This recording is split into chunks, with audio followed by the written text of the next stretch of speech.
నమస్తే, welcome to BRK news. This is Yamini.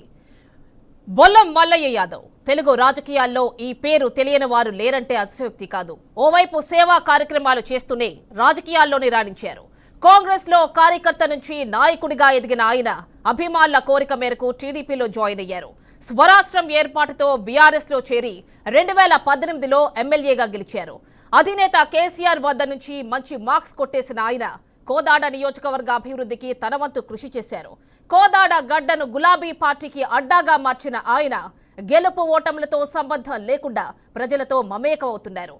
ఏది ఏమైనా ప్రజాసేవలో ముందుంటాను అంటోన్న మాజీ ఎమ్మెల్యే బొల్లం మల్లయ్య యాదవ్ ప్రస్తుతం మన స్టూడియోలో ఉన్నారు. వారితో మాట్లాడదాం. నమస్తే అండి. First of all current issues గురించి మాట్లాడదాం అండి. కాంగ్రెస్ హైడ్రా అంటోంది. హైడ్రా గురించి ఏం చెప్తారు? ఇప్పుడు రేవంత్ రెడ్డి గారు ఈ రాష్ట్రానికి కొత్త వ్యక్తి కాదు. ప్రధాన ప్రతిపక్షానికి అధ్యక్షుడిగా జాతీయ పార్టీకి పనిచేసిండ్రు. మరి ఆనాడు ఎన్నడూ కూడా జరుగుతున్న విషయాల మీద, అనుమతుల మీద, కట్టుకుంటున్న వాళ్ళ మీద ఎన్నడూ మాట్లాడలేదు. ఆ రోజు ఆర్టీఐలు పెట్టి కలెక్షన్లు చేసుకున్నాడు. బెదిరించి కొంతమందిని మామూలుగా నువ్వు అక్రమంగా కట్టుకుంటున్నావు, అట్లా కట్టుకుంటున్నావు, ఇట్లా కట్టుకుంటున్నావు అని చెప్పేసి వాళ్ళ దగ్గర నుంచి ఆర్టీఐ ఇన్ఫర్మేషన్ల ద్వారా మీరు బఫర్ జోన్లలో కట్టుకుంటున్నారు, ఎఫ్టీఐలలో కట్టుకుంటున్నారు, అనుమతులు ఎట్లా ఇస్తున్నారు అని చెప్పేసి ఇచ్చి అధికారులను బెదిరించారు. అదే రకంగా కట్టుకునేటోళ్ళని కూడా బెదిరించేసి డబ్బులు వసూలు చేసుకున్నాడు. మరి ఈరోజు ముఖ్యమంత్రికి వచ్చిన తర్వాత ఇది నిజంగా స్వాగతించదగ్గ విషయమే, మేమేం కాదనట్లే. కానీ హైదరాబాదులో మామూలుగా 20-30 సంవత్సరాల క్రితం కట్టుకున్న నిర్మాణాలు కూడా ఆనాడు కాంగ్రెస్ ప్రభుత్వంలో ఇచ్చినవి ఉన్నాయి. ఇవాళ నాలాల పక్కన ఆక్రమించుకున్న వాళ్ళు కానీ, ఇల్లు కట్టుకున్న వాళ్ళు కానీ, మధ్యతరగతి పేద వర్గాలందరూ కూడా ఆనాడు కాంగ్రెస్ ప్రభుత్వాలు కానీ ఇతర ప్రభుత్వాలలో కానీ గుడిసెలు వేసుకొని చిన్న చిన్నగా స్థిర నివాసాలు ఏర్పాటు చేసుకున్నారు. మరి ఈరోజు ఎక్కాఎక్కిన అనుమతులు ఇచ్చే కాడ ఏమైనా కఠినతరమైన నిర్ణయాలు తీసుకోనో, లేకపోతే అనుమతులు ఇవ్వకుండా ఉండటమో, లేకపోతే అండర్ కన్స్ట్రక్షన్లు ఉన్నాయో బంద్ చేస్తే వేరు. కానీ హైడ్రా అనే పేరు మీద ఈరోజు జరుగుతున్న అనేక విషయాల్ని పక్కకు పెట్టి వారు ఇచ్చిన హామీల్ని మర్చిపోవడానికి, ప్రజల్ని మభ్యపెట్టడానికి, పక్కదో పట్టియడానికి హైడ్రామా నడిపిస్తున్నారు హైడ్రా పేరు మీద తప్ప దీనివల్ల జరిగే ప్రయోజనం అంటూ ఏముండదు. అంటే వర్షం వస్తే మీరు చూస్తున్నారు, ఒక్క 2 సెంటీమీటర్ల వర్షం పడితే చాలు హైదరాబాద్లో మొత్తం వరదల్ని తలపిస్తున్నాయి, రోడ్లన్నీ జలమయమైపోతున్నాయి, ట్రాఫిక్ అయితే ఇంకా చెప్పక్కర్లేదు. ఆ టైంలో ఒక 2 గంటలు అంటే వర్షం పడుతూ ఉంటే ఇంకా బయటకు రాలేని పరిస్థితి.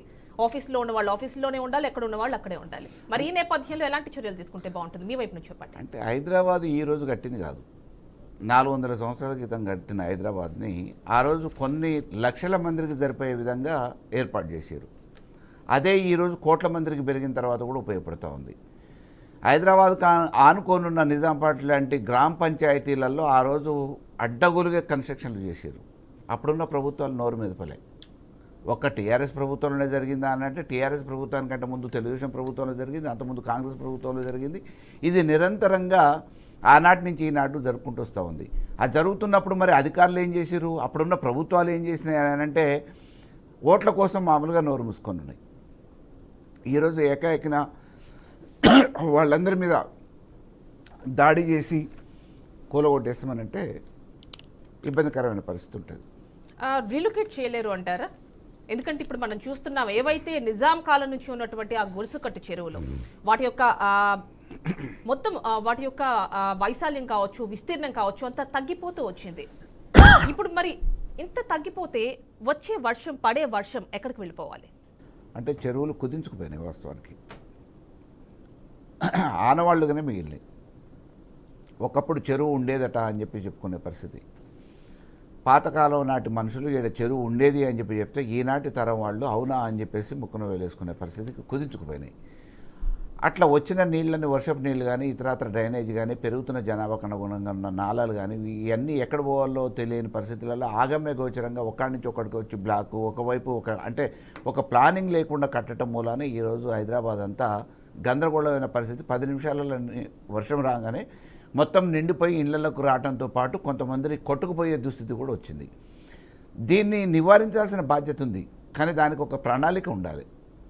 ముందస్తు ప్రణాళిక లేకుండా ఇప్పటికిప్పుడు ఏదో ఆకాశం నుంచి ఊడిపడ్డట్టు ఇప్పుడు హైడ్రా అనే పేరు మీద నిర్మాణాలను కొట్టుకుంటూ పోతే ప్రత్యామ్నాయం కూడా అవసరం కదా. ఇప్పుడు ఇల్లు లేని నిరుపేదలు చాలామంది ఉన్నారు. నాలాల పక్కన గుడిసెలు వేసుకున్నారు, చిన్న చిన్నగా ఇండ్లు కట్టుకున్నారు. మరి వాళ్ళకి ప్రత్యామ్నాయం కూడా చూపించాల్సిన బాధ్యత ప్రభుత్వం మీద ఉంటుంది. ప్రత్యామ్నాయం ఇల్లు కట్టియండి, అందులోకి షిఫ్ట్ చేయండి. అప్పట్లో కేటీఆర్ కూడా అన్నారు కదా, ఇలా వర్షాలు పడినప్పుడు నాలాల పైన ఆక్రమణలు ఉన్నాయి కాబట్టి నాలాలు ఇలా పొంగి పొర్లిపోతున్నాయి, వాటిని ఆక్రమించారు కాబట్టి ఆయన కూడా కామెంట్స్ చేశారు. అది నగ్న సత్యం, ఈరోజు అందరూ ఒప్పుకోవాల్సిన విషయమే. మీరు చేస్తున్న దాన్ని నిజానికి హైదరాబాద్కు భవిష్యత్తుకు ఉపయోగమే, కానీ దానికి ఒక పద్ధతి ఉండాలి, ఒక శాస్త్రీయంగా చేయాలి. ఈ హైడ్రా అనే పేరు మీద ఈరోజు మామూలుగా మీరు ఇచ్చిన హామీల గురించి ఎందుకు మర్చిపోయి ఈరోజు హైడ్రా అనేది ఈయన హామీ ఎందుకు గుర్తొచ్చింది హైదరాబాద్ పట్టణానికి, హైదరాబాదు నగర ప్రజలకి మేలు చేద్దాం అనుకుంటున్నారు. ఓకే, అది ఒక కంటిన్యూస్ ప్రాసెస్. మీరు అనుమతుల దగ్గర స్ట్రిక్ట్ చేయండి, అనుమతులు ఇవ్వనియకండి, ఎఫ్టీఎల్ పరిధిలో బఫర్ జోన్లో అసలు అనుమతులు ఇవ్వకండి. ఇప్పుడు అండర్ కన్స్ట్రక్షన్ ఉన్న బిల్డింగ్లు కూడా కొట్టేయండి. అదే అంటున్నారు, మీరు నిబంధనలు పెట్టచ్చు, కూలగొడతాము. కానీ 20 వాటిని వదిలిపెట్టేసి ఒకవైపు అనుమతులు ఇస్తూనే 20 సంవత్సరాల క్రితం, 10 సంవత్సరాల క్రితం, 50 సంవత్సరాల క్రితం కట్టినవి కూడా మీరు కొత్త కొత్త విషయాల్ని ముందుకు తీసుకొని వచ్చి కూలగొట్టేస్తే కూలగొట్టడం మూలాన నగర ప్రజలకి ముమ్మాటికి ఉపయోగమే. మేము కూడా స్వాగతిస్తున్నాం, కానీ దానికి ఒక పద్ధతి ఉండాలి, పద్ధతి ప్రకారం చేయాలి, ఒక శాస్త్రీయంగా చేయాలి అంటున్నాం. ఇది రాజకీయ కక్షతోనో దుర్బుద్ధితోనో ఉన్న విషయాన్ని పక్కకు దారి మళ్లించడం కోసమో చేయకుండా శాస్త్రీయంగా చేయండి అని చెప్పని అంటున్నాం. మీరు ఇచ్చిన మరి అదే రకంగా ఇంత మీకు జాగ్రత్త ఉంది కదా, ఇదే హైదరాబాద్లో కూలినాలు చేసుకునే సామాన్యులు ఉన్నారు, మైళ్ళ కోసం ఇవ్వండి 2500, 4000 రూపాయలు ముసలోళ్ళకు ముతుకోళ్ళకి ఇవ్వండి. మీరు పెంచుతా అన్న దివ్యాంగుల పెన్షన్ పెంచండి. ఇక్కడ హైదరాబాద్ నగరవాసుల కోసం మీరు ఇచ్చిన హామీలను కూడా నెరవేర్చండి ఒక పక్కన. వాటన్నింటినీ ఏం మాట్లాడకుండా ఓన్లీ హైదరాబాద్కి రంగనాథ్ అనే కమిషనర్ ఉన్నారు, ఆయన స్ట్రిక్ట్ అని చెప్తూ మామూలుగా మీరు హైడ్రా అనే పేరు మీద కక్ష సాధింపులు చర్యలు చేసుకుంటూ పోతే దీనివల్ల జరిగేదేంటి? మీ రాజకీయ పబ్బం గడుపుకోవడానికి కొంతమందిని బలవంతపు వస్తువులకు ఉపయోగించుకోవడానికి తప్ప దీనివల్ల జరిగే ప్రయోజనం శూన్యం. చెప్తున్నారు కదండి, త్వరలో హైడ్రా పోలీస్ స్టేషన్ కూడా రాబోతోంది. ఎవరైతే ఈ అనుమతులన్నీ ఇచ్చారో, దొంగ జీవో నంబర్స్ సర్వే నంబర్స్ ఇచ్చారో వీళ్ళందరికీ ఖచ్చితంగా తగిన శిక్ష ఉంటుంది, ప్రాసిక్యూట్ చేయబడతారు. అప్పటి వరకు రేవంత్ రెడ్డి గారు కుర్చీలో ఉంటారా? అప్పటి వరకు రేవంత్ రెడ్డి గారు కుర్చీలో ఉంచుతారని కాంగ్రెస్ వాళ్ళు ఉంచుతారని మేము అనుకోవట్లేదు. వినిపిస్తున్నాయి అయినప్పటికీ. నేనేమంటా, 89 గవర్నమెంట్ చెన్నారెడ్డి గారిది వచ్చిన తర్వాత చెన్నారెడ్డి గారు కమ్యూనల్ హార్మోనీ కింద మామూలుగా ఆయన పక్కకు పంపించారు. ఆయన ప్లేస్లో జనార్దన్ రెడ్డి గారు వచ్చారు నెదురుమల్లి, క్యాపిటేషన్ ఫీజు పెట్టారు. క్యాపిటేషన్ ఫీజు మీద ఆ రోజు ఉద్యమం ప్రతిపక్షాలే కాదు చేయటం, స్వపక్షం వాళ్ళు కూడా దానికి సహకరిస్తే ఆయన్ని పంపించేసి విజయభాస్కర్ రెడ్డి గారిని తీసుకొచ్చారు. ఈ హైడ్రా అనే పేరు మీద బలవంతపు వసూళ్లకు అలవాటు పడ్డ అధికారులు కానీ ప్రజాప్రతినిధులు కానీ రేపు మళ్ళా ఇదే రేవంత్ రెడ్డి గారిని స్వపక్షంలోనే వ్యతిరేకత మొదలవుతుంది, ఎదురుదాడి మొదలవుతుంది, కాలుగుంజే కార్యక్రమం మొదలవుతుంది. ఈయనుంటే పార్టీకి నష్టమవుతుంది. మీ దగ్గర ఎలాంటి ఆధారాలు ఉన్నాయి? ఎందుకంటే ఆ కుర్చీ శాశ్వతం కాదు, రేవంత్ రెడ్డికి 5 సంవత్సరాల వరకే పరిమితమని తెలుసు. ఆ కాలం వరకే ఎవరైనా 5 సంవత్సరాల వరకు ఉంటారు, కానీ ఈ లోపే దిగిపోతారు అనడానికి మీ దగ్గర ఆధారాలు ఏమైనా ఉన్నాయి? లేకపోతే కాంగ్రెస్ కల్చర్ ఎంత అంటారా? ప్రజాస్వామ్యంలో 5 సంవత్సరాలకు ఒకసారి ఎన్నికలు జరుగుతాయి కాబట్టి మొన్న మెజారిటీ స్థానాలు కాంగ్రెస్కి వచ్చినాయి కాబట్టి కాంగ్రెస్ ప్రభుత్వం ఉంటుంది. మేమేం కాదనట్లే, కాంగ్రెస్ ప్రభుత్వమే కొనసాగాలని మేము కూడా కోరుకుంటున్నాం. ఎందుకంటే 5 సంవత్సరాల కోసం వాళ్ళ అవకాశం ప్రజలు ఇచ్చారు. 5 సంవత్సరాలలో వాళ్ళు ఏం చేస్తారో ప్రజలకు కూడా తెలియాలి. కాబట్టి ఈ లోపల రేవంత్ రెడ్డి గారు ఉంటారా లేదా అని అనేది మరి ఇటువంటి నిర్ణయాల వల్ల పార్టీకి లాభం అవుతుంది అని అంటారా, నష్టం అవుతుంది అంటారా? విత్ ఇన్ ద పార్టీలో ఉన్నోళ్ళు కూడా ఎమ్మెల్యేలు బంధువులు, ప్రజాప్రతినిధుల బంధువులు, ఆ కాంగ్రెస్ పార్టీకి సంబంధించిన బంధువుల ఇండ్లు కూడా గోలగొట్టుతూ ఉంటే వాళ్ళకి అక్కడి నుంచి ఒత్తిళ్లు మొదలైతే వాళ్ళు వచ్చి ముఖ్యమంత్రి గారికి చెప్తే ఆయన పట్టించుకోకపోతే మరి మాకు ఇటువంటి ప్రభుత్వం కావాలా అని చెప్పేసి మొదలయ్యేది. మళ్ళీ మీకు ఏంటి ఏమన్నా మీ దగ్గర ఏమన్నా సోర్స్ ఉందా? రేవంత్ అంటే సీఎం రేవంత్ రెడ్డి కుర్చీ దిగిపోతారు త్వరలో అనడానికి? ఎందుకంటే మేము చూసాం, అంటే అందరూ చూశారు, ఎవరైతే బీఆర్ఎస్ నుంచి కామెంట్ చేశారో ఒక 10 నెలల్లో సంవత్సరంలో గవర్నమెంట్ కూలిపోతుంది అని చేసిన వాళ్ళే ఇప్పుడు మీ పార్టీ నుంచి బయటకు వెళ్ళిపోయారు. మరి ఎలాంటి ప్రూఫ్స్ ఉన్నాయి మీ దగ్గర, ఎలాంటి సోర్సెస్ ఉన్నాయి? అంటే దీనికి ప్రూఫ్లు ఏమి ఉండవండి. కాంగ్రెస్ అనేది మామూలుగా వాళ్ళే శత్రువులు తప్ప పరాయోళ్ళు కాదు. ఒకళ్ళు అధికారంలో ఉంటే మామూలుగా మేము కూడా రాక అవకాశం వచ్చింది, మరి మాకు కూడా అవకాశం కావాలి కదా అని చెప్పేసి కొట్లాడుకొని వర్గాలు చేసుకొని ముఠాలుగా ఏర్పడి కాలు గుంజుకోవడం అనేది అది కాంగ్రెస్లో కొత్త ఆనవాయితీ కాదు, పాత ఆనవాయితీ. మీరు ఏ రాష్ట్రంలో చూడండి. సో 5 సంవత్సరాలు కంటిన్యూస్గా కాంగ్రెస్ గవర్నమెంట్లో ఒక సీఎం ఉండరు అంటారు?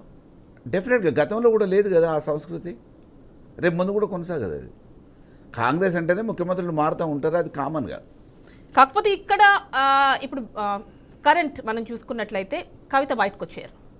సో బయటకు వచ్చారు, ఇక్కడ ఒక రూమర్ వినిపిస్తోంది, బీఆర్ఎస్ బీజేపీలో విలీనం కాబోతోంది. ఎలా కౌంటర్ చేస్తారు? ఇప్పుడు నిజంగా ఒక్క కవిత గారు గురించే పార్టీని బలిపెట్టే అవకాశమే ఉంటే ఆ రోజు అరెస్టే కాకపోతుండే కదా. నిజం అరెస్ట్ అయిన తర్వాత 5.5 నెలలు జైలు ఎందుకుంటారు? ఒకవేళ మహా ఉంచితే ఇంకెన్ని రోజులు ఉంచగలుగుతారు కక్ష సాధింపుగా? ఇంకో 2 నెలలు, 3 నెలలు, 6 నెలలు, సంవత్సరము. ఛార్జ్షీట్ దాఖలు చేశారు కాబట్టి బయటకు రావాల్సిందే అంటున్నారు. అంటే చివరికి కోర్టు కూడా చెప్పింది కదా, ఏ ఆధారాలు లేకుండా ఎవరైతే మీరు చెప్పిరో వాళ్ళనే అరెస్ట్ చేయకుండా ఈ రకంగా ఎట్లా అరెస్టులు చేస్తారు, ఇది తప్పు కదా అని చెప్పేసి సుప్రీంకోర్టే మొట్టికాయలేసింది. ఇది కేవలం నిర్దాక్షిణ్యంగా ఒక ఆడకూతుర్ని తీసుకుపోయి కక్షపూరితంగా బీఆర్ఎస్ పార్టీని బలి చేయడానికి, ఇబ్బంది పెట్టడానికి, మా మీద ఉన్న కక్ష కొద్దీ తీసుకుపోయి ఒక ఆడకూతుర్ని తీసుకుపోయి పెట్టిరు అనేది ప్రజలకు అందరికీ అర్థమవుతుంది. ఆ గ్రౌండ్స్లోనే చెప్పాలంటే బయటకు వచ్చారని కూడా అనుకోవచ్చు. డెఫినెట్గా న్యాయం అన్నది ఇప్పుడు ఇబ్బంది పెడితే ఇబ్బంది పెట్టి ఉండొచ్చు. కడిగిన ముత్యంలా ఈరోజు బయటకు వచ్చింది. కోర్టు ఇట్ సెల్ఫ్ న్యాయమూర్తి గారే చెప్పారు, మీరు ఇన్ని రోజులు మామూలుగా ఆధారాలు ఎందుకు చూపించలేపారు? నిజంగా ఆధారాలు ఉంటే ఆ పేరు మీద రుజువుగానే నేరానికి ఎన్ని రోజులు లోపల ఉంచడానికి కారణం లేదు అన్నది తప్ప సుప్రీంకోర్టు నేరం చేశారా చేయలేదా ఎలాంటి వ్యాఖ్యానించలేదు కదా. అదే నేరం అని అంటే మామూలుగా ప్రాథమికంగా మీరు ఆ రుజువులు ఉండాలి కదా. దానికి బేసిక్ మామూలుగా ప్రాథమికంగా అటువంటి ఆధారాలు ఉన్నప్పుడు మాత్రమే రేపు బెయిల్ ఇచ్చిన తర్వాత కూడా రుజువు కావడానికి అవకాశం ఉంటుంది. ప్రాథమికంగానే మీకు ఆధారాలు లేవు, ఏదో కావాలని ఉద్దేశపూర్వకంగా అందులో ఛార్జ్షీట్లో యాడ్ చేయటము, మీ పేరు ఉందనటం, వాళ్ళు చెప్పిర్రు అనటం, వీళ్ళు చెప్పిర్రు అనటం, తీసుకుపోయి లోపల పెట్టే ప్రయత్నం చేయటం, దాని మీద బెదిరింపులు జరిగినాయి తప్ప మేమేం చేయలేదు, దానికి సంబంధించి ఎటువంటి ఆధారాలు లేవు అనేది ఇలా బెయిల్ ఇచ్చేటప్పుడు న్యాయస్థానమే మాట్లాడింది ఆ విషయాన్ని.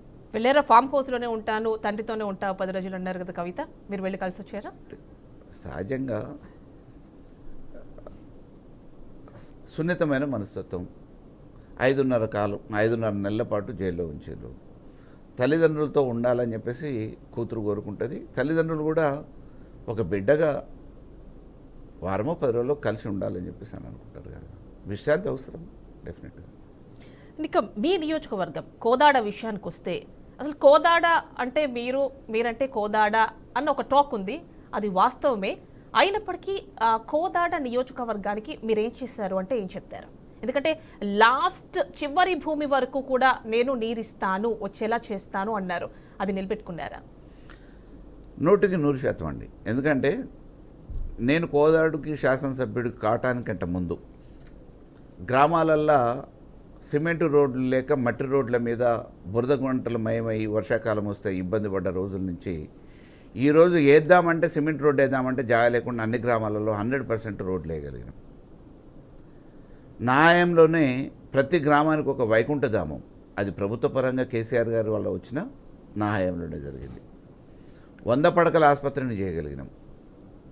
ఇక్కడ చిన్న కాంట్రవర్సీ ఉంది. 100 పడకలు చేస్తా అన్నారు, ఆ ఉన్నదాన్ని కూడా 15 నుంచి 20కి కుదించేశారు అన్న కామెంట్ ఉంది.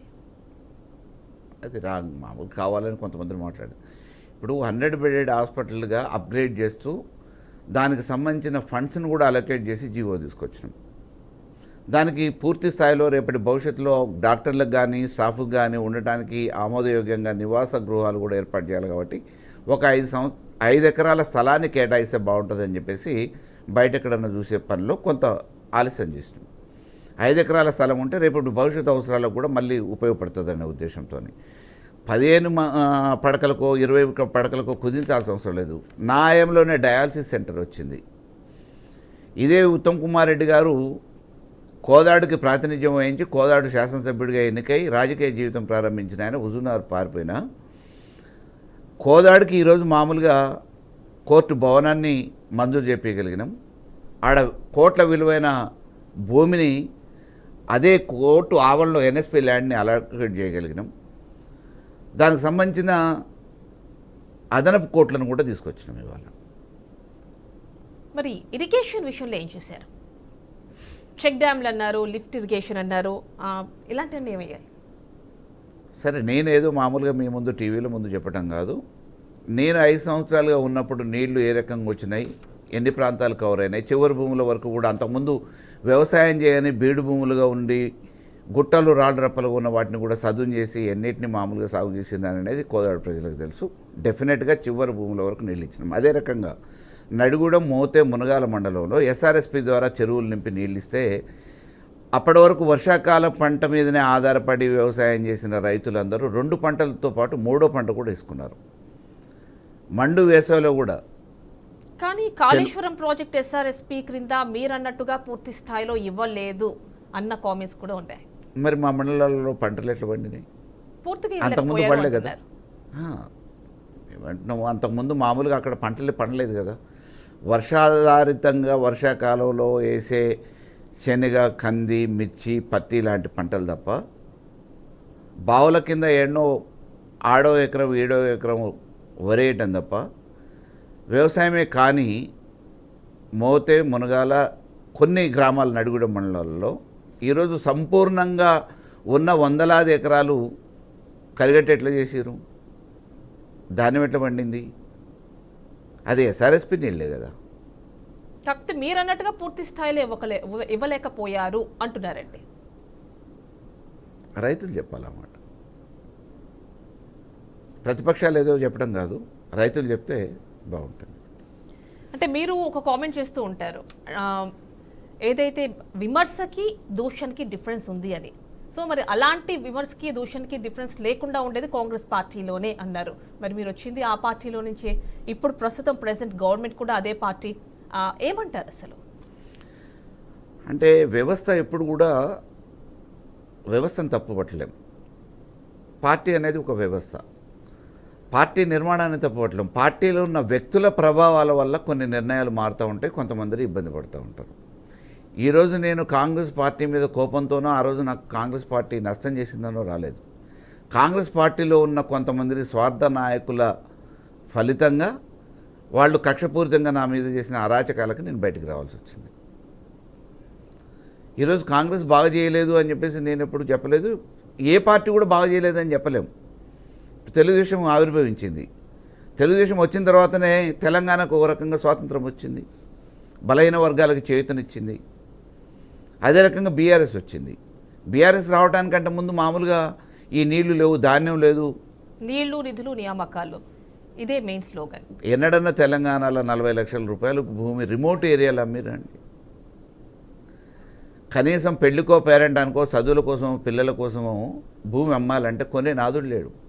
2,000 3,000 రూపాయలకి కొనేటోళ్ళు ఎవరైనా ఉన్నారంటే వాళ్ళ ఇంటికాడికి ప్రదక్షిణలు చేసి పంట మీద కొన్ని ఇప్పుడు కొన్ని అని చెప్పేసి 2 సంవత్సరాలు 3 సంవత్సరాలు వాయిదా పెట్టుకొని భూములు అమ్మిన సందర్భాలు ఉన్నాయి. తెలంగాణలో 50 ఎకరాలు ఉన్న ఆసామి హైదరాబాద్కు వచ్చి తట్టమోసి మేస్త్రిగా పనిచేసిండు. హైదరాబాద్ విషయం తీసుకొచ్చారు కాబట్టి భూముల రేట్ల గురించి కూడా మాట్లాడారు కాబట్టి ఇక్కడ ఒక విషయం మాట్లాడుకోవాలి. హైదరాబాద్లో భూములకి విపరీతంగా రెక్కలు వచ్చి సామాన్యులు చేరుకోలేని స్థితిలో, అంటే ఒక అపార్ట్మెంట్ కావచ్చు లేదంటే ఒక ప్లాట్ కావచ్చు, ఇలాంటివి కొనుక్కోలేని స్థితికి రావడానికి కారణం మీ గవర్నమెంటే అన్న వ్యాఖ్య కూడా ఉంది. ఎస్, డెఫినెట్గా. కారణం ఏంటి? భూములకి రెక్కలు ఏ రకంగా వచ్చినాయి, ఎందుకు వచ్చినాయి? ఇది పెరుగుతున్న పట్టణం, అనేక రకమైన వ్యాపార సంస్థలు వచ్చినాయి, పరిశ్రమలు వచ్చినాయి, ఐటీ రంగం వచ్చింది, ఇక్కడ జీవనాధారం ఉంది. వేరు గ్రామాల నుంచి 2 రాష్ట్రాల నుంచి, ఆంధ్ర తెలంగాణ నుంచి రావటమే కాకుండా వేరు ప్రాంతాల నుంచి వచ్చారు. అంటే కరెక్టే అంటారా? అంత భూమి సామాన్యులకు కూడా అందుబాటులో ఉండాలి కదా. ప్రభుత్వమే ఆ రోజు మామూలుగా 100 కోట్లకి ఆక్షన్లో తీసుకున్నారు కదా, ఆక్షన్ భూములు. ఈరోజు ఇంకా పెరుగుతుందనే ఆశ చూపిస్తున్నారు కదా. ఈరోజు డెవలప్మెంట్ లేక మామూలుగా ఉన్నవాళ్ళు వెళ్ళిపోయే పరిస్థితి, కరెంటు లేక ఇబ్బందులు పడి అనేక రకమైన ఇబ్బందుల వల్ల ఈరోజు ప్రభుత్వం నుంచి సరైన సహకారం అందక కొంతమంది వెళ్ళిపోతున్నారు. ఇక్కడ తెలంగాణలో పెట్టుకుంటే అన్ని రకమైన సౌకర్యాలు వస్తాయి, 15 రోజులలో అన్ని రకమైన అప్రూవల్స్ వస్తాయి. మనం ఈ ఆఫీస్కి ప్రదక్షిణ చేయాల్సిన అవసరం లేదు, కాళ్ళు అరిగేటట్టు తిరగాల్సిన అవసరం లేదని చెప్పేసి 15 రోజులు అప్లికేషన్ ఆన్లైన్లో చేసుకుంటే అన్ని పర్మిషన్లు ఇచ్చిన ఘనత తెలంగాణ ప్రభుత్వం అని చెప్పేసి, కరెంట్ ఉంటుంది, ఫెసిలిటీస్ ఉన్నాయి, ప్రభుత్వం నుంచి సహకారం ఉంది, మనకే ఇబ్బంది లేదు. ఇమీడియట్గా మనం ఏది స్టార్ట్ చేసుకోవాలనుకుంటే స్టార్ట్ చేసుకోవచ్చు అనే ఉద్దేశంతో ఇక్కడ పరిశ్రమలు పెట్టి ఐటీ రంగం వచ్చింది, ఎంప్లాయీస్ పెరిగారు, దేశ విదేశాల నుంచి చాలామంది వచ్చి ఇక్కడ స్థిరపడ్డారు. దాని మూలానే ఈరోజు హైదరాబాదు 4 ఇంతలు పెరిగింది. ఇంతకుముందు టీడీపీ విషయం ప్రస్తావన తీసుకొచ్చారు. టీడీపీ మళ్ళీ తెలంగాణలో యాక్టివ్ కాబోతోంది, మీరు కూడా అక్కడి వారే. రావచ్చు, తప్పలేదు. ఇప్పుడు ఏది కూడా ఒక చెట్టు కూడా మనం కొట్టేసిన తర్వాత మళ్ళీ ఎగురు వస్తూనే ఉంటుంది. చెట్టును మనం కొట్టేసిన కూకటి వేళ్లతోని పెకిలి చేసినా ఏదో ఒక వేరు నుంచి మళ్ళీ ఎగురు వస్తూనే ఉంటుంది. అట్లనే తెలుగుదేశం నాయకులు వాళ్ళ ప్రయత్నం వాళ్ళు చేసుకోవచ్చు. పార్టీ పెడితే దాంట్లో పనిచేయాలనే ఉత్సాహం ఉన్నోళ్ళు పాతోళ్ళు ఎవరైనా పనిచేస్తుండొచ్చు. ఎవరి భవిష్యత్తు ఏందనేది నిర్ణయించాల్సింది అది కాలం, ప్రజలు. కాబట్టి ఎవరైనా పార్టీ పెట్టుకుంటా అంటే వాళ్ళు ఇట్లా పెడతారని చెప్పేసి మనం అడిగే అధికారం లేదు, అడ్డుకునే అవసరం లేదు. అయితే ఇక్కడ చూస్తే మీ పార్టీలో ఎవరైతే సీనియర్స్ ఉన్నారో రీసెంట్గా కూడా చూసాం, ముగ్గురు వెళ్ళిపోయారు. ఇప్పుడు ఇది టీఆర్ఎస్లో కొత్త అండి. 18 మంది ఎమ్మెల్యేలు కలిసినప్పుడు కూడా కొంతమంది వెళ్ళిపోయారు. మళ్ళీ అధికారం వచ్చిన తర్వాత వచ్చారు. అధికారం ఉన్నంతసేపు చాలామంది ఇటువైపే ప్రయాణం చేశారు. ఈరోజు అధికారం లేకపోవచ్చు, అంత మాత్రాన పోతే నిర్మాణం ఉన్న పార్టీ ఇది. అటువంటి నాయకుల్ని కార్యకర్తల ద్వారా ఎంతోమందిని తయారు చేసుకోగలిగిన శక్తి కేసీఆర్కు ఉంది, టీఆర్ఎస్కు ఉంది. అంతకుముందు ఈరోజు నాయకులుగా చెప్పుకునే వాళ్ళందరూ కూడా అంతకుముందు సామాన్య కార్యకర్తలే కదా. అంతకుముందు వాళ్ళేం నాయకులు కాదు కదా. సామాన్య కార్యకర్తలని నాయకులుగా చేసింది, అవకాశం ఇచ్చింది పార్టీ, వాళ్ళు నాయకులు అయ్యారు. ఈరోజు వాళ్ళ అవసరాలు ఎటువంటివో వాళ్ళ అవసరాల కోసం పోతున్నారు. రేపటి రాజకీయ భవిష్యత్తు ఏమవుతుంది అనేది కాలం నిర్ణయిస్తుంది వాళ్ళది. బట్ డెఫినెట్గా ఈ పార్టీలో అటువంటి చురుకైన కార్యకర్తలు నాయకులు చాలామంది ఉన్నారు, మరి తయారు చేసుకోగలుగుతారు. అంటే కేసీఆర్ కూడా అదే అంత ధీమాగా ఉన్నారు. అంటే సీనియర్స్ని అప్పట్లో తీసుకొచ్చారు, సిఎల్పి నుంచి టోటల్గా సిఎల్పిఏ లేకుండా చేశారు. ఇప్పుడు అదే మీకు తిరిగి వస్తోందా అన్న వ్యాఖ్యలు వినిపిస్తున్నాయి. ఇప్పుడు ఆ రోజు మామూలుగా కాంగ్రెస్ నాయకులు వచ్చేటోళ్ళని కాదని లేదు, సిఎల్పి ఉండొద్దని మేమేం కోరుకోలేదు, వచ్చేటోళ్ళని రమ్మనమని చెప్పినాం. అందులో తెలంగాణ భవిష్యత్తుని ఆలోచించి అభివృద్ధి కోసం మీరందరూ రమ్మని కూడా మామూలుగా మా నాయకత్వం చెప్పడం జరిగింది. కేసీఆర్ గారు కూడా చెప్పారు. కానీ ఈరోజు ఇందులో నుంచి ఎంతమంది పోయినా నమ్ముకున్న కార్యకర్తలు పార్టీకి బలం. అదే కార్యకర్తల నుంచి మళ్ళీ నాయకులుగా చేయగలిగిన సమర్థత, శక్తి కేసీఆర్ గారికి ఈ పార్టీ. ఎందుకు అప్పట్లో సీనియర్స్ని తీసుకోవాల్సి వచ్చింది? మరి సీనియర్స్ని తీసుకోవాల్సి వాళ్ళ అనుభవాన్ని కూడా ఉపయోగించుకోవాలని ఒక ఆలోచన, తెలంగాణ భవిష్యత్తు కోసం వాళ్ళ అనుభవం కూడా అవసరం. తప్పకుండా అందరూ సమూలంగా ఈ తెలంగాణని బాగు చేయాలి, సర్దిద్దుకోవాలి, బాగు చేసుకుందామనే ఒక ఆలోచనతో వివిధ పార్టీ వాళ్ళను కూడా వాళ్ళ అనుభవాన్ని వాడుకోవడానికి ప్రభుత్వంలో రమ్మని చెప్పడం జరిగింది. అండ్ ఒక్కసారి కోదాడ మీ నియోజకవర్గం మీ అడ్డాకు వస్తే స్పోర్ట్స్ స్టేడియం అన్నారు, ఏమైందంటే?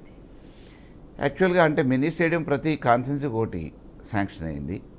దానికి మామూలుగా మేము వేరే గ్రౌండ్ కేఆర్ఆర్ కాలేజీలో ఒక గ్రౌండ్ చూసి అలొకేట్ చేసి దానికి ఒక మినీ స్టేడియంగా ఏర్పాటు చేయమన్నాం. ఇంతలో జిల్లా కేంద్రం సూర్యాపేటకి ఒక స్టేడియంనే ఇవ్వటం జరిగింది.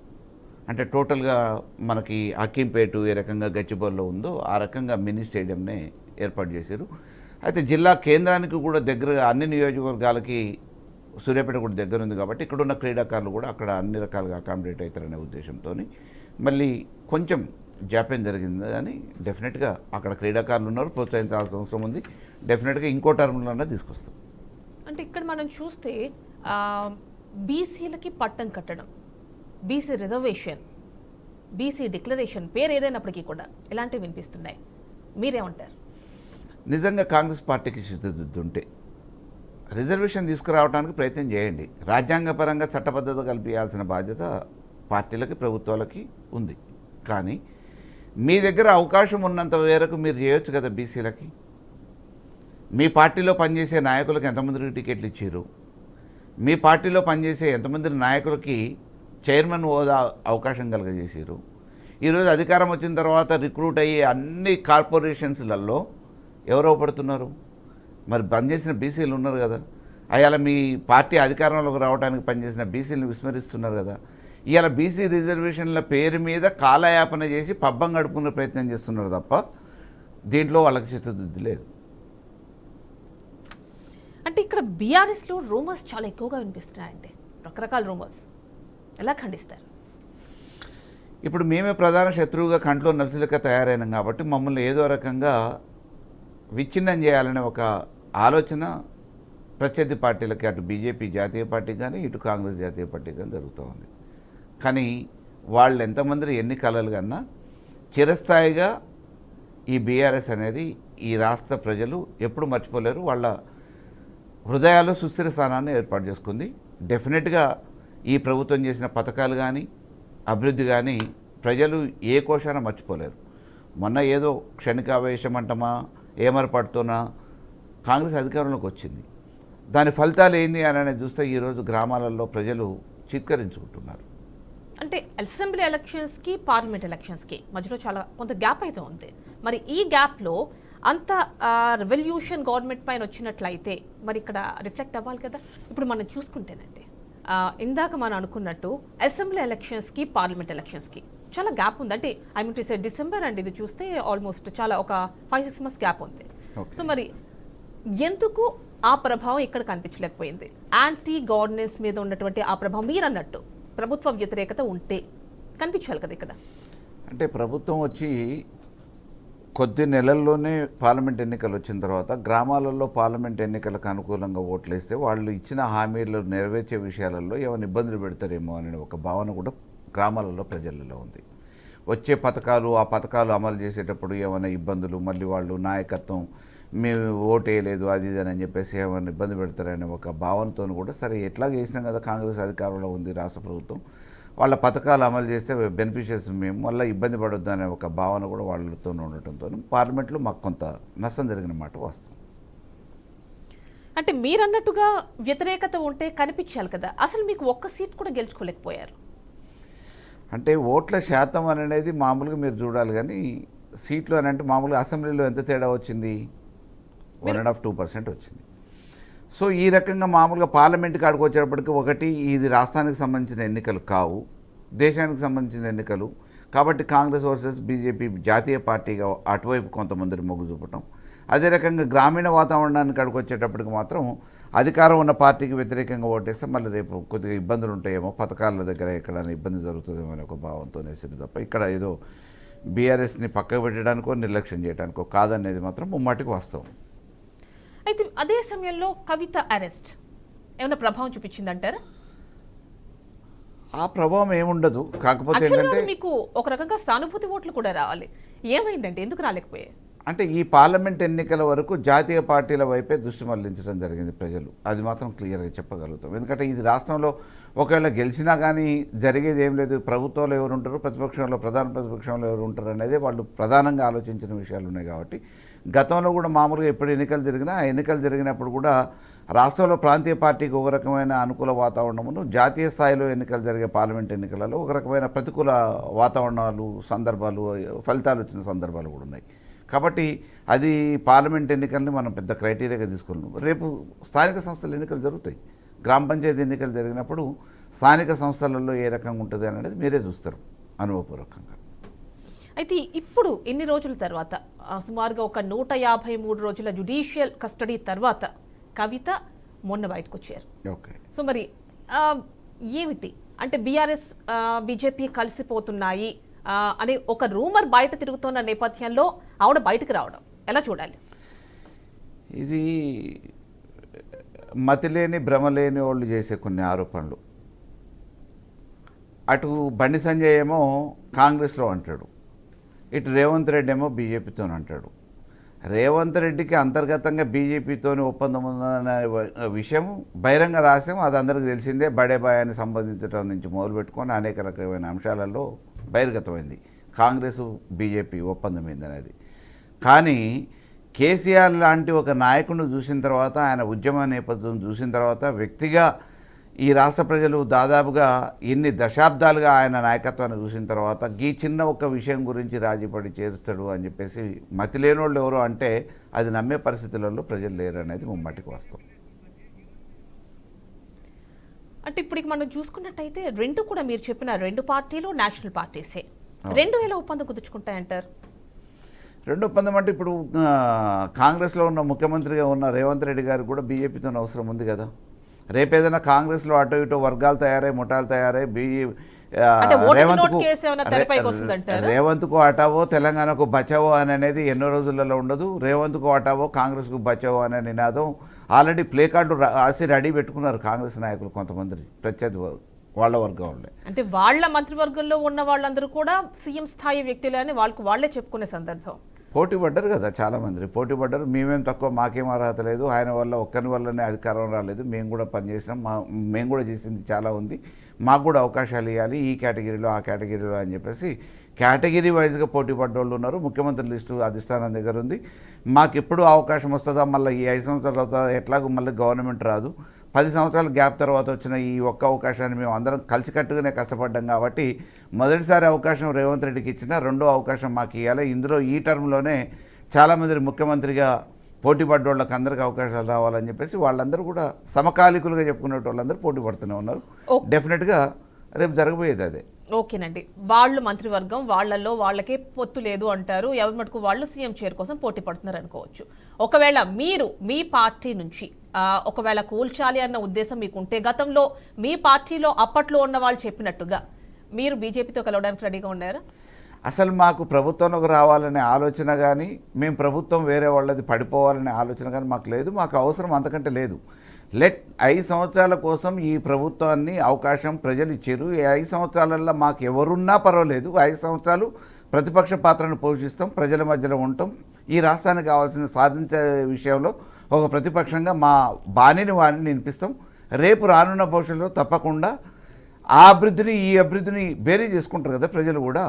ఈ తెలంగాణ రాకముందు ఏ రకంగా ఉంది ఈ రాష్ట్రం, తెలంగాణ వచ్చిన తర్వాత తెలంగాణ ప్రభుత్వంలో 10 సంవత్సరాలు కేసీఆర్ గారి నాయకత్వంలో ఎంత అభివృద్ధి చెందింది, మళ్ళీ మనం ఏదో మార్పు జరిగితే బాగుంటుందని చెప్పి తెచ్చుకున్న ఈ కాంగ్రెస్ ఈ 5 సంవత్సరాలలో ఏం తీసుకొచ్చింది, ఏం మార్పు చేసింది, ఎంత లబ్ధి జరిగింది అనేది వాళ్ళే బేరీ చేసుకుంటారు. కాబట్టి డెఫినెట్గా మళ్ళీ కేసీఆర్ గారి నాయకత్వాన్ని ప్రజలు కోరుకుంటారు. ఈ బీఆర్ఎస్ఏ ఈ రాష్ట్రానికి ప్రయోజనం అని చెప్పేసి ప్రజలు భావిస్తారు. రేపు రానున్న భవిష్యత్తులో బీఆర్ఎస్కే ఇక్కడ మనుగడ ఉంటుంది తప్ప వేరే జాతీయ పార్టీలుగా చెప్పుకునేటోళ్ళు ఇంకేదో ఊహాగానాలు చేసేటోళ్ళకి ఎట్టి పరిస్థితులలో ఇక్కడ అవకాశాలు తక్కువ. అంటే అభివృద్ధి అంటే ఏ విధంగా చెప్తారు మీరు? ఎందుకంటే ఇక్కడ భూముల ఆక్రమణలు కావచ్చు, కబ్జాలు కావచ్చు, లేదంటే ఫామ్ హౌస్లు కావచ్చు, ఇలాంటివన్నీ బయట వినిపిస్తున్నాయి. ఇప్పుడు బడా వ్యాపారవేత్తలు, వాణిజ్యవేత్తలు, పారిశ్రామికవేత్తలు వాళ్ళ అవసరాల కోసం వాళ్ళ తోటలలో ఫామ్ హౌస్లు కట్టుకోవచ్చు. కానీ గ్రామాలలో కూలీనాలు చేసుకున్న, నేను వాస్తవం అండి నా బాల్యం నుంచి చూస్తున్నాం కదా, తెలంగాణలో పుట్టినప్పుడు మామూలుగా ప్రజలకి కనీసం చేసుకోవటానికి ఆరోగ్యం బాగుండి, కాళ్ళు చేతులు మంచిగా ఉండి, కడుపు నింపుకోవడానికి చేద్దామంటే పనిచ్చిన వాళ్ళు లేరు. కూలికి ఎవరు పిలుస్తారా అని ఎదురు చూసిన సందర్భాలు ఉన్నాయి. అదే తెలంగాణలో కేసీఆర్ గారి నాయకత్వంలో గ్రామాన వ్యవసాయం అభివృద్ధి చెందితే, వ్యాపారం పెరిగితే, ఇవాళ ఛత్తీస్గఢ్ నుంచి, బీహార్ నుంచి, వేర్వేరు రాష్ట్రాల నుంచి లేబర్ వచ్చి మన దగ్గర పనిచేసే పరిస్థితి వస్తుంది. మన దగ్గర ఉన్న లేబర్ సరిపోక ఇవాళ చేతి నిండా వ్యవసాయం పెరిగిన తర్వాత మిషనరీ తెచ్చుకుంటున్నారు. అనేక రకాలుగా ఈరోజు 40 లక్షలు 50 లక్షలు రిమోట్ విలేజ్లో కనీసం అంతకుముందు తొండలు గుడ్లు పెట్టడానికి ఉపయోగపడని భూములు కూడా ఈరోజు లక్షల రూపాయలు విలువ చేస్తుంది. కాబట్టి దాని మూలన ఆర్థికంగా బలోపేతమయ్యారని చెప్పేసి అనేక సర్వేలు చెప్పినాయి. నూతనంగా ఏర్పడ్డ రాష్ట్రం ఇవాళ ఆర్థిక వ్యవస్థలో దేశంలో 4వ స్థానంలో సంపాదించింది. ఇవన్నీ అభివృద్ధికి నిదర్శనాలే. ఈరోజు ఏది ఆశ కొద్దీ ఏదో మామూలుగా కేసీఆర్ గారు చేస్తున్నారు కదా, వాళ్ళకంటే అదనంగా చేస్తా అంటారు కదా కాంగ్రెస్ వాళ్ళు, వేసి చూద్దామని చెప్పేసి వేసిన ప్రజలు ఏ రకంగా చీత్కరించుకుంటారో గ్రామాలలో పోతే మాట్లాడుకునే మాటలు అర్థమైపోతాయి. ఇవాళ రుణమాఫీ పేరు మీద దగా జరిగింది. నిట్ట నిలువున రైతాంగాన్ని ముంచారు. ఇవాళ రైతు బంధు లేదు, రుణమాఫీ అని చెప్పేసి చేతులు దులుపుకున్నారు.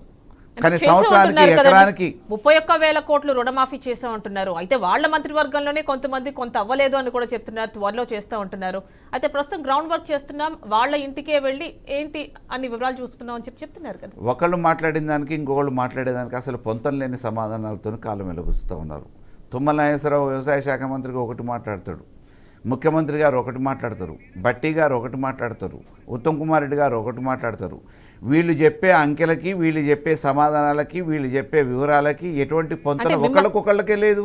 అంటే ఒకవేళ వాళ్ళలో వాళ్ళకి సఖ్యత లేదు, ఓకేనండి, పక్కన పెట్టేద్దాం. పోనీ మీలాంటి వాళ్ళు ఎవరైనా చెప్తే వింటాము, మీరే తీసుకురండి అంటున్నారు కదా. ఒకవేళ అలాంటి వాళ్ళు ఏమైనా మిస్ అయితే మేము ఇస్తాం అంటున్నారు. మిస్ అయితే ఏంది, వేలాదిగా లక్షలాది మంది మామూలుగా అప్లికేషన్లు పెట్టుకుంటారు, దాని గురించి మాట్లాడే నాదుడు లేడు. మేమేదో మాట అన్నాం కాబట్టి ఆ మాట మేమేదో నెరవేర్చినామని చెప్పేసి గొప్పలు చెప్పుకుంటే సరిపోతుంది అని చెప్పేసి ఏదో ప్రకటనలు చేసిండు 15 ఆగస్టు అని చెప్పేసి అని అన్నారు. 15 ఆగస్టు ప్రకారం మామూలుగా పూర్తిగా అయిందా? 35%, 40% కూడా కాలేదు. కాని వాళ్ళందరూ బ్యాంకుల మడి తిరుగుతున్నారు, వ్యవసాయాధికారుల కాడ తిరుగుతున్నారు, కలెక్టర్ల మడి తిరుగుతున్నారు, అప్లికేషన్లు పెట్టుకుంటే చూద్దామని అంటున్నారు. ఇప్పుడు కాలక్షేపం చేయడానికి ప్రజాపాలన అనే పేరు మీద మామూలుగా ఇంటింటి పోయి సర్వే చేస్తామని అంటున్నారు. సర్వే చేసిన వాళ్ళకి ఏం చేస్తారు?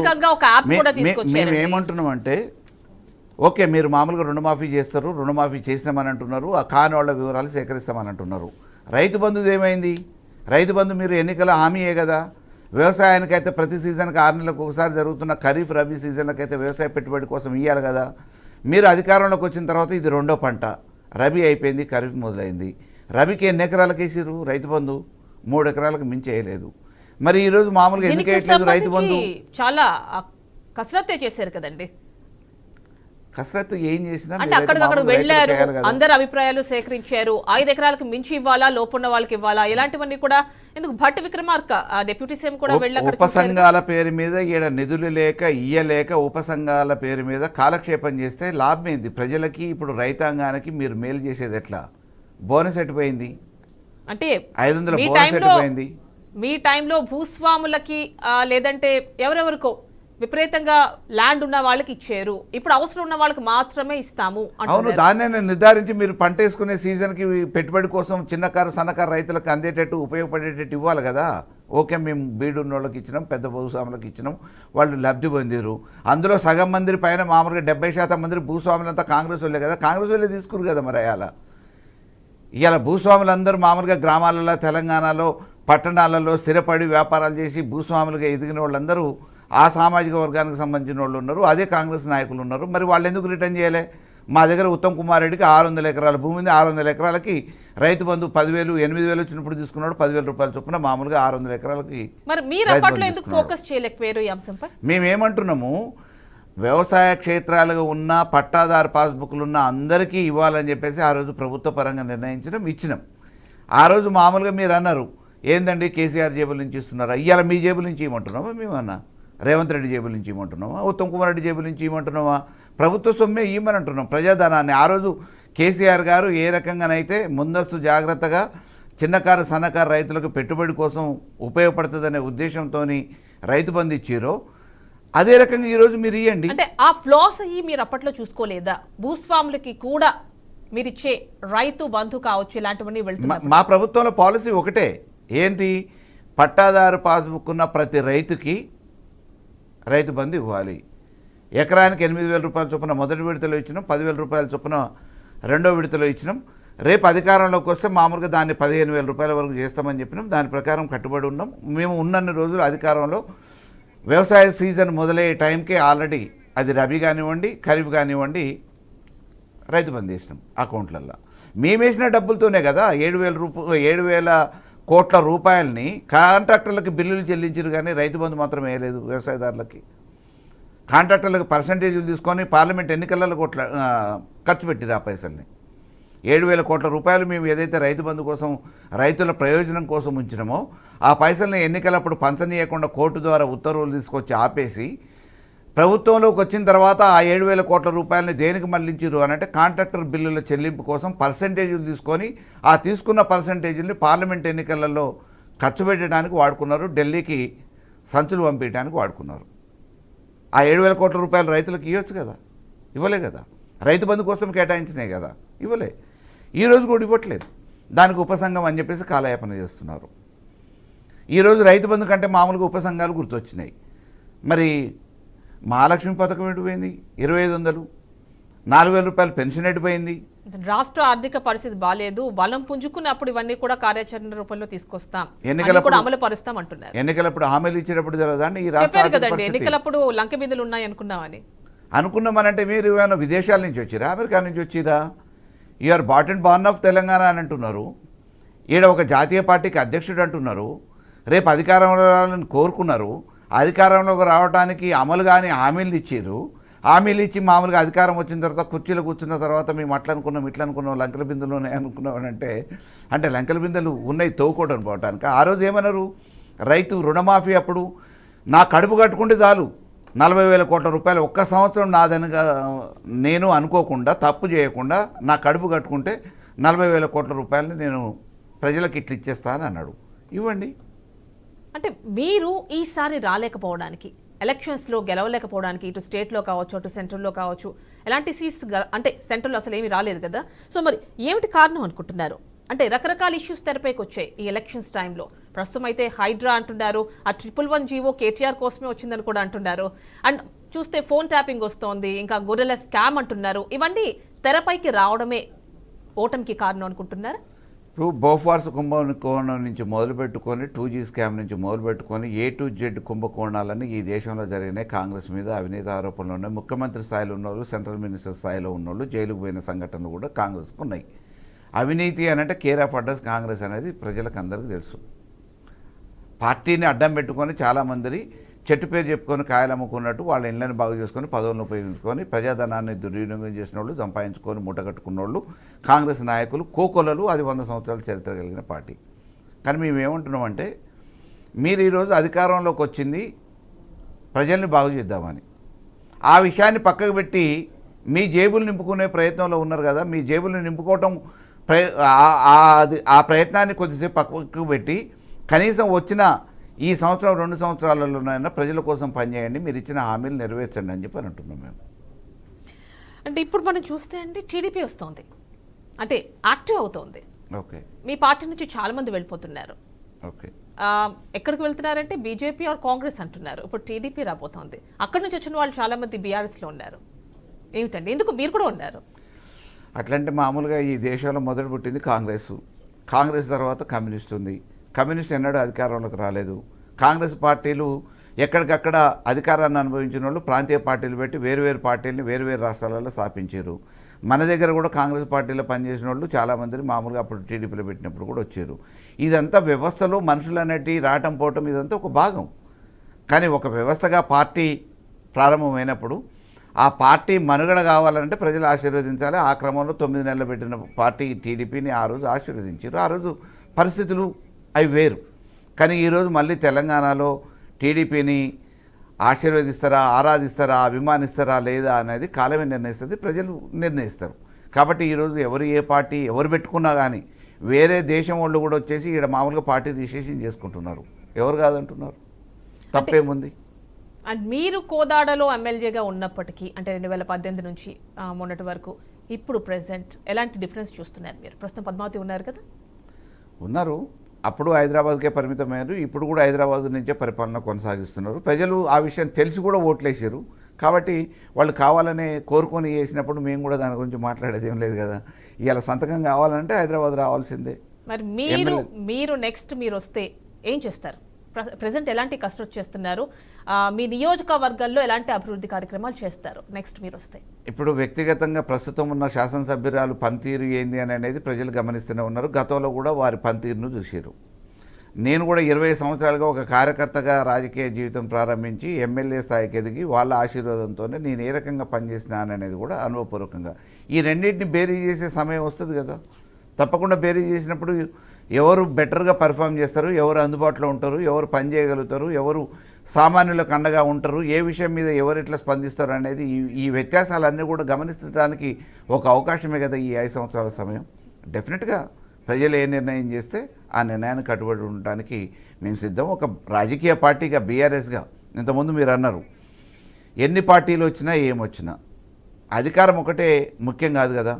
ఈరోజు అధికారం లేకపోయినా ప్రజల పక్షాన పోరాటం చేయాలనుకున్నాం, పోరాటం చేస్తూనే ఉన్నాం ఒక ప్రధాన పార్టీగా.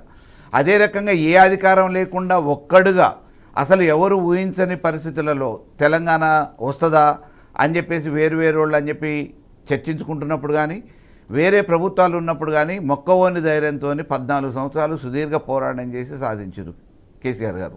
కానీ అలా ఎవరు కూడా వస్తుందని చెప్పేసి అని అనుకోలే. తెలంగాణ వస్తే ఈ రకంగా అభివృద్ధి చెందుతుందని చెప్పి అనుకోలే.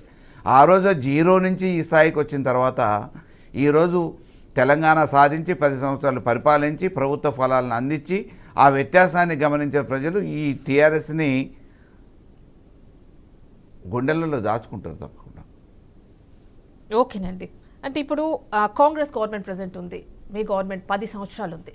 అప్పటికి ఇప్పటికీ ఏం తేడా చూస్తున్నారు? అంటే వచ్చే ఎన్నో రోజులు అవ్వట్లా అయినప్పటికీ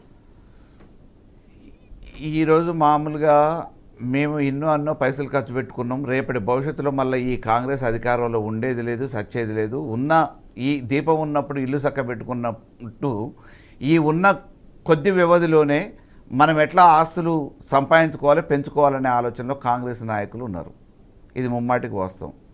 ఈరోజు హైడ్రా పేరు మీద వసూళ్లు ఇక్కడ జరుగుతూ ఉన్నాయి. అటు మామూలుగా వేరు రాష్ట్రాలకి ఏఐసిసి పంపించడానికి ప్రతి మామూలుగా 3 నెలలకో 6 నెలలకో ఆడ ఎన్నికలలో పోటీ చేసిన కొడుకుల కోసమో, పెద్ద నాయకుల కొడుకుల కోసమో, వాళ్ళ వారసుల కోసమో మన రేవంత్ రెడ్డి గారు సర్దటానికి ఆ ప్రయత్నంలో ఉన్నాడు. అదే రకంగా మంత్రులు, జిల్లాలకు సంబంధించిన వాళ్ళు ఏ మంత్రి ఆ మంత్రి ఆయా శాఖలలో ఏ రకంగా మనం పైసలు సంపాదించవచ్చు అనే క్రమంలో వాళ్ళు ఉన్నారు. మా దగ్గర ఉత్తమ్ కుమార్ రెడ్డి ఉన్నారు. ఆయన సివిల్ సప్లైస్ మంత్రిగా ఏం రాజేమనుకుని రేవంత్ రెడ్డి గారు కేటాయించారు. మొదటి వారంలో 200 కోట్ల రూపాయలు సివిల్ సప్లైస్ రైస్ ఇండస్ట్రీ నుంచి వసూలు చేసిన మహానుభావుడు ఉత్తమ్ కుమార్ రెడ్డి గారు. అక్రమాలు జరుగుతూనే ఉన్నాయి. ఎక్కడ అక్రమాలు జరుగుతూ ఉన్నాయంటే ఈరోజు ప్రజల్ని దోచుకుంటున్నారు. దానికోసమే కాంగ్రెస్కి అధికారం ఒప్పజెప్పారు ప్రజలు. డెఫినెట్గా ఇవన్నీ కూడా గమనిస్తారు కదా, ఆలోచిస్తారు కదా. చివరి ప్రశ్న అండి, మీరు ఈ పార్టీ నుంచే పోటీ చేస్తారా? నెక్స్ట్ ఇందులోనే ఉంటారా? నా డైరెక్ట్ ప్రశ్న. నేను శాశ్వతంగా ఆ ఊపిరి ఉన్నంత వరకు బీఆర్ఎస్ కండోనే ఉంటుంది, బీఆర్ఎస్లోనే ఉంటుంది. కారణం ఏంటంటే నన్ను రాజకీయంగా చాలా పార్టీలు వాడుకొని వదిలేసారు. చివరికి టీడీపీలో మామూలుగా 2014లో నాకు చంద్రబాబు నాయుడు గారు టికెట్ ఇస్తే 2014లో టీఆర్ఎస్ ప్రభుత్వం ఇక్కడ వస్తే అసలు టీడీపీ ఉండదు అని చెప్పేసి అప్పటి వరకు అనుభవించిన చాలామంది నాయకులు ఆ నియోజకవర్గంలో కానీ రాష్ట్రంలో కానీ వదిలిపెట్టిపోతే ఆ రోజు రేవంత్ రెడ్డి గారు మాకు వర్కింగ్ ప్రెసిడెంట్, నేను జనరల్ సెక్రటరీ వారితో పాటు టీడీపీలో, రమణ గారు ప్రెసిడెంట్ ఉండే. నియోజకవర్గంలో 2014 నుంచి 18 వరకు ఎన్ని ఒత్తిళ్ళు వచ్చినా అధికారం అని చెప్పేసి ఏమో టీఆర్ఎస్తో సంప్రదింపులు జరగలేదు, లేకపోతే ఇంకొకళ్ళ దగ్గర పోయి నాకేదో అధికారం కోసమని వేరే పార్టీలో పోతాను లేదు. టీడీపీ నాకు అవకాశం ఇచ్చింది కాబట్టి జెండా భుజాన వేసుకొని 24 గంటలు నియోజకవర్గంలో పనిచేసిన, రాష్ట్రంలో కూడా అనేక సందర్భాలలో అనేక చర్చలలో పాల్గొన్నాను. ఇన్ఛార్జ్గా కూడా ఉన్నారుగా కోదాడికి మరి మీరు? ఎస్, అంటే 2014లో నేను మామూలుగా ఎన్నికలలో ఓడిపోయిన తర్వాత ఓడిపోయిన వాళ్ళే ఇన్ఛార్జిగా ఉంటారు కాబట్టి 18 దాకా కంటిన్యూ అయినా. కానీ 18లో ఏం జరిగింది? మహాకూటమి పేరు మీద నాకు మోసం జరిగింది, అన్యాయం జరిగింది. అన్యాయం జరిగిన తర్వాత ఒక యువకుడిగా, బలహీన వర్గాలకు సంబంధించిన నాయకుడిగా ఆ జెండా కింద పడొద్దు, అటువంటి యువకుల్ని ప్రోత్సహించాలనే ఆలోచనతో నా ముక్కు ముఖం తెలియపోయినా కానీ కేసీఆర్ గారు పిలిచి బీఫామ్ చేతిలో పెట్టి పోటీ చేయడానికి అవకాశం ఇచ్చి గెలిపించడానికి వారి పథకాలు ఉపయోగపడ్డాయి, వారి చరిస్మా ఉపయోగపడ్డది. నేను గెలిచి శాసనసభ్యుడిగా పనిచేసిన. అనేక రకమైన కుట్రలు జరిగిన నా వెనక 5 సంవత్సరాలలో నేను అధికారంలో ఉంటే ఎమ్మెల్యేగా నా వెనక గోతులు తీసేటోళ్ళు ఉన్నారు, స్వపక్షంలో ఉన్నారు, విపక్షంలో ఉన్నారు. అందరు కలిసికట్టుగా అనేక రకమైన ప్రయత్నాలు చేసి టికెట్ కూడా ఇవ్వకుండా ఉండాలనే అనేక రకమైన ఆలోచనలు చేసి మీడియాలో రకరకాల ప్రచారాలు చేశారు. అయినా వాస్తవాన్ని తెలుసుకొని కేసీఆర్ గారు ఏది ఏమైనా ఆయనకే టికెట్ ఇస్తా అని చెప్పేసి ఇచ్చిండ్రు, నన్ను ప్రోత్సహించారు. కాబట్టి నేను పడిపోతున్న దిశలో నాకు రాజకీయంగా అన్యాయం చేసిన పార్టీలు కాదని చెప్పేసి నన్ను ఇబ్బంది పెట్టిన పరిస్థితులలో నేనెవరో తెలియకపోయినా, ఆ పార్టీకి పనిచేయకపోయినా నన్ను పిలిచి అవకాశం ఇచ్చిన ఆ బీఆర్ఎస్ పార్టీకి శాశ్వతంగా ఏ పదవి ఉన్నా లేకపోయినా, ఏ అధికారం వచ్చినా రాకపోయినా శాశ్వతంగా ఆ పార్టీలోనే కొనసాగుతా, ఆ పార్టీలోనే కార్యకర్తగా పనిచేస్తాం. ఓకేనండి, థ్యాంక్ యూ సో మచ్ అండి. సో చూశారు కదండి, మాజీ ఎమ్మెల్యే అదేవిధంగా బీఆర్ఎస్ సీనియర్ నేత బొల్లం మల్లయ్య యాదవ్తో special interview with BRK news. Stay tune to BRK news, Telugu సత్తా.